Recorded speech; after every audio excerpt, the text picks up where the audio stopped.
আসা ও নতুন বছরের শুভেচ্ছা। তবে চলুন একটা ইউনিক স্টাইলে স্পিকার চেক দিয়ে শুরু করি।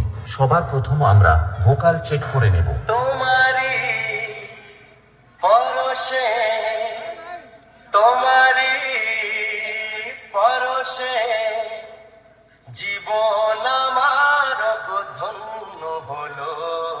তুমি যে আমার চির আশার আলো, তুমি যে আমার চির আশার আলো।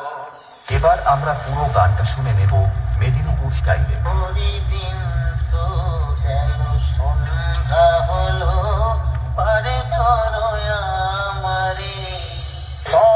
सॉरी एक्चुअली यहाँ तो मुझे कुछ और गाना था। हाँ, লাটুয়া সাউন্ড প্রেজেন্ট, তিনলা মুন্ডমারি সে। Two Shop Remix.